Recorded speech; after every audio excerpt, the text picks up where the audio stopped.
Yeah, I'm shouting right back at the devil. I've literally read hundreds of MIT, Stanford Research Institute, UN, Pentagon documents. I list them all, make films about them. WhatIsTheEndgame.com, EndgameTheMovie.com, full bibliography. For they openly say once they get their world government in place, once they get their robot drone armies in place, it's going to be like Terminator. There's going to be a small group of humans above the machines carrying out the mass murder of humanity. That's the part that Rolling Stone doesn't tell you in this article. Again, I didn't even bring this down here.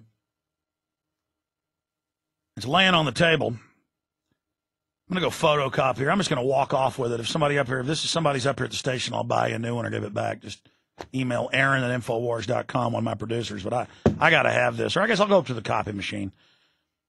No, then they'll say it's fake if I show it on my TV show. That's how the public works. They'll say, that's not it.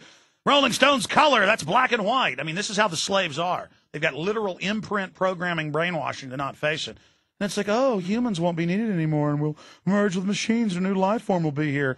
What they don't tell you is in the deeper writings of these people, they're going to have to kill off the rest of us because we're not good for the environment, because the new zero-carbon creature, the new silicon life form, and whether this is really going to happen or not, this is what the elite believes. They're on power trips. They're lunatics.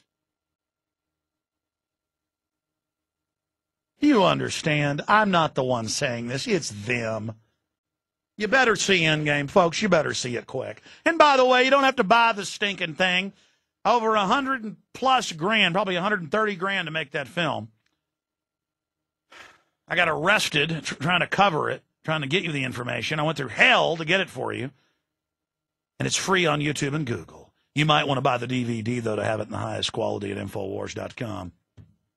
Or PrisonPlanet.com, or the Obama Deception. Still the #1 video on YouTube and Google. Hundreds of versions of it with hundreds of thousands of views apiece. Some versions have 4 million views, 2.5 million views, 2.3 million views. The film's been out 3.5 months. Praise God. Praise the creator of the universe that they don't have full control over the web or society yet with their technocracy. But they brag within 10 years they're going to have the control grid in place. Sooner with the web.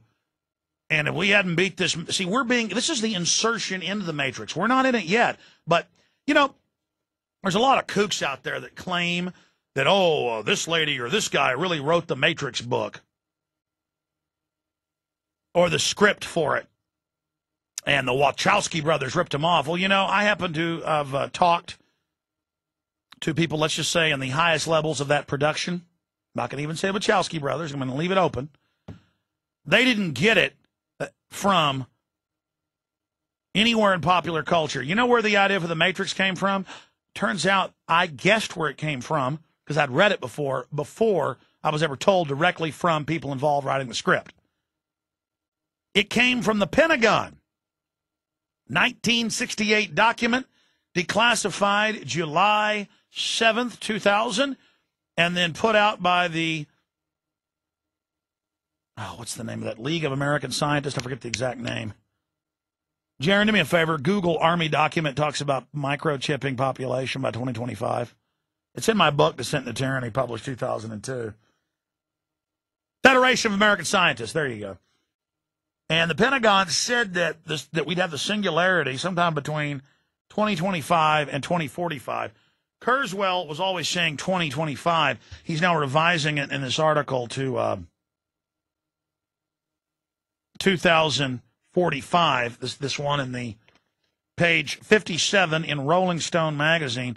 He's now revising it 2045 because they've decided to suppress the technology and only allow it to develop and rise in technological spires above the slowly growing technological system we're in that we think is the most advanced. I don't know how advanced it is, but it's very advanced. I'll put it to you that way. Above what we know. So I believe 2020 is the real date from things I pieced together in reverse engineering of their own documents. See, anything classified has its mirror or its shadow in civilian space. You can tell a lot by something's shadow, by its funding, its development, the research documents developed by different research facilities and private groups that are then purchased and put into secret development by government, by the nexus points of those pieces of equipment, you can tell what they're building on the other end. Just like on the 1996 Telecommunications Act, I went on air and told you they're putting in whole floors of wiretapping system in every major phone company and internet hub to track everything through the grid and surveil everyone. How did I know? Well, the bill said it had to be capable of doing that, and that we're paying them $9 billion to put it in. And that's how the engineers at one of the guys that who had to build one of the systems for him in San Francisco said, they said, well, you weren't allowed to see the secret documents. How'd you know it was to surveil every piece of data coming through? And he goes, because I'm an engineer. They had an engineer at that entire building when we built it. And this entire section of a floor, everything we do is wired through here. Every email, every fax, every phone call, every cell phone call is sent by here. And so we built it under government specs.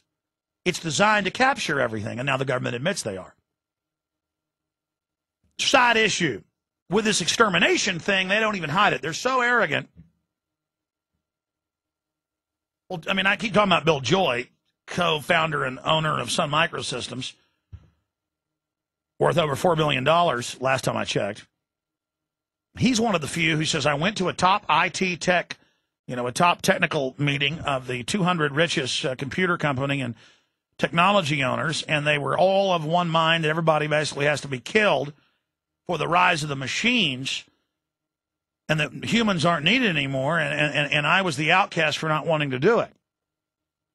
That's Wired Magazine. That exists, April issue 10,000. April issue 2000. And I'm just out here in the hallway, and this magazine is sitting there, and it basically... It's introducing it to the slaves, and the slaves feel like they're all high and mighty because it's all put in a way to make them feel good about it, like they're going to be part of it.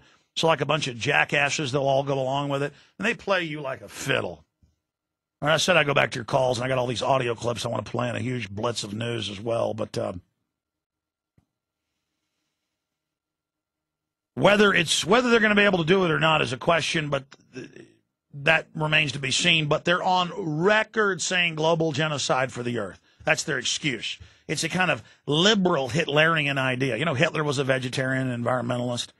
It's really just a control freak's excuse to dominate and control society and engineer society and play God. And the genetic engineering merging with the nanotech, merging with the super hyper AI computing, it's very nasty and threatens to overturn this entire biosphere. When you really read their literature, they say they're going to get rid of this entire system. They're playing God, folks. They think they're going to control the future. My question is, can you look away from your football games and acting tough, or from your waistline of your women feeling inadequate about yourselves for 5 minutes, to just get engaged about the future of the species with technology now doubling every 2 years? I mean, do you care about any of this? I guess you don't. Some of you. Okay, fine. Just don't blame me. Don't blame. You'll be so drugged out of your heads, though, what they're spraying in the sky and putting in your water, you won't even care. So, according to them, they say, well, see, we're right. The slaves don't care, so they deserve to die. Because you can't fathom the magnitude of it. Okay, a caller was holding. Who was I talking to last? Or is he gone? Okay, he wanted to talk about Big Pharma wants to keep illegal drugs illegal, like marijuana, and then push all their poisonous drugs. And yes, that's how it works. It's all about monopolies. Chris in Florida, you're on the air. Hey, talking about the caller who asked whether some of these talk show hosts, commentators are really doing what lying deliberately as propagandists, I can say yes, from my experience calling into like Michael Savage, I'd encourage people to record their side of the conversation also, because you might catch people, catch guests, behind the scenes conversations between the guest and the host, and, I'll say something on the air that's very opposite, and just take pleasure, for example, in the certain guest he had, saying how Iraq and the Middle East got a raw deal with the Treaty of Versailles, and yet he goes on air saying how the Iraqis are so ungrateful for not taking our help, and so that's just one side of it. Another talk show host will say something on the web doesn't exist, even after I've told the audience how to look it up. So, oh no, people are all saying the Rolling Stone doesn't exist. Well, that's fine. No, yuppies are delusional. They think if they are on a power trip and think they're accepting it with that fake little, foolish giggle snark, that everything's okay. Hey, did you? I'd agree with you, but you know that's fine. That just let them. You know, you can laugh back at them, and they'll wonder what you're thinking as well. But see, I care about their humanity. I want to try to save them. You're a great caller, but I got to move on here, and I'll try to get to Ronnie, Mike, and others. Are we going to break early? Oh, late. Here we go. Huh.